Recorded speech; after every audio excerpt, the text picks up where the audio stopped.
What's up, Internet? This is Rambling Josh, and you're watching episode 2 of The Week in Gaming for October 15th. This week's been something of a crazy week for me. I've had a lot of things to do outside of the normal, and this week was also Thanksgiving for Canadians up here. As far as gaming, I spent a lot of time this week playing World of Warcraft. If you have any idea what goes on over there, patch 4.0.1 came out this week, which introduced a whole ton of changes that are supposed to kind of coincide with the upcoming expansion, Cataclysm. So, been adjusting to that and trying to kind of set up my character and everything. I've played my paladin pretty much exclusively since the patch. I don't think any of my other characters are even spec'd yet. We even did a little bit of raiding this week. We got down Heroic, Lady Death Whisperer, and Rotface this week, which after the patch wasn't all that difficult aside from the fact that things were a little bit buggy. We were having problems seeing ground effects, so people were standing in the Death and Decay on Lady Death Whisper quite a bit.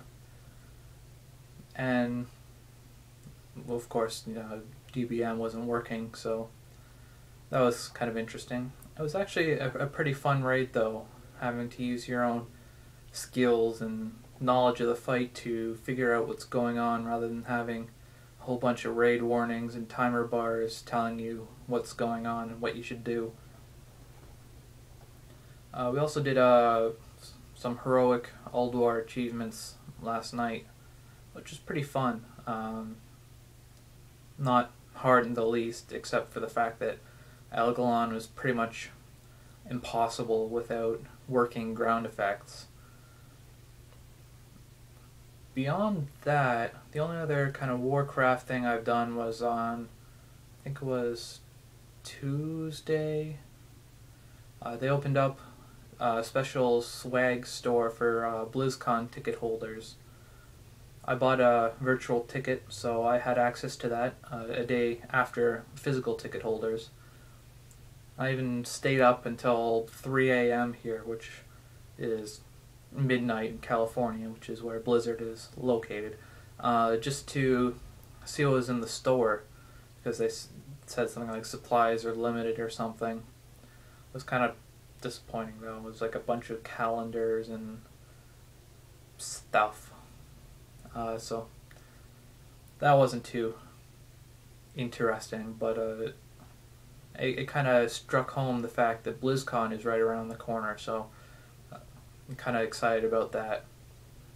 Outside of Warcraft, I spent a lot of the weekend and patch day playing Darksiders. After last week's Week in Gaming, I kind of convinced myself that I really need to play more of this game, so I did just that, and forfeit a whole lot of sleep to do it.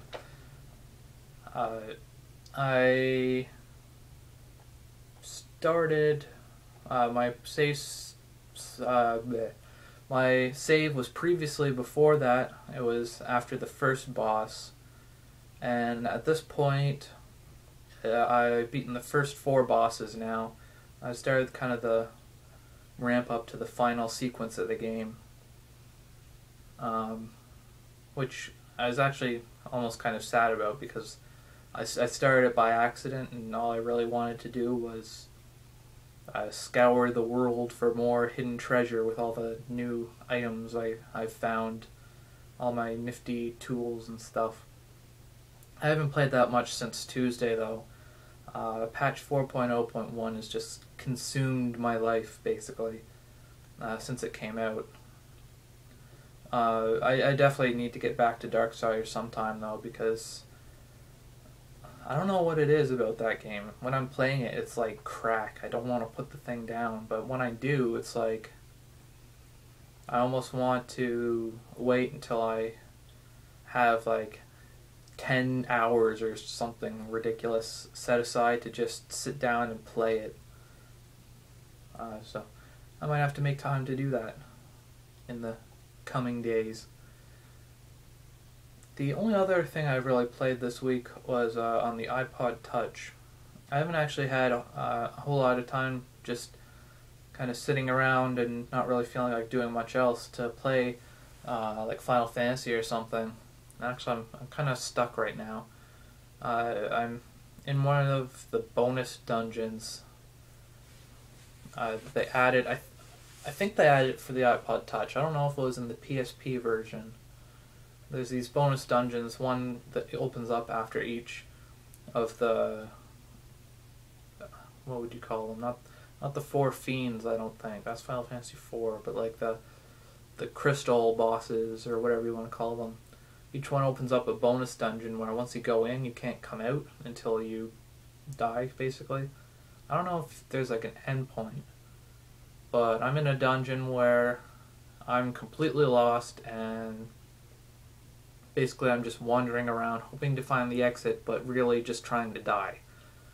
And I can't die because I way overpower the enemies there and you can't hit yourself. So I've been spending most of my time on the iPod Touch instead playing this tower defense game. I think it was actually free, but it's pretty neat. It's called The Creeps. And the big gimmick in this game is, at least in my opinion, is the maps are littered with all these destructible objects like rocks and trees and such. And you have to, well, I guess you don't technically have to, but you can have your towers attack these objects, and if you destroy them, you earn extra money. And of course, most of the ideal locations for placing towers have destructible objects on top of them. So you have to kind of balance yourself between attacking the creeps to make sure that they die, and attacking the destructible objects to earn extra money and more real estate for your towers.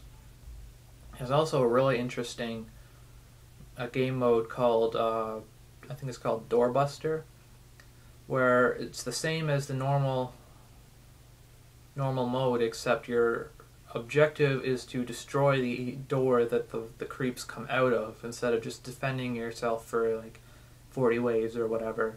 And that's kind of neat in my opinion, because it kind of shifts things around and turns a tower defense game into an offensive game.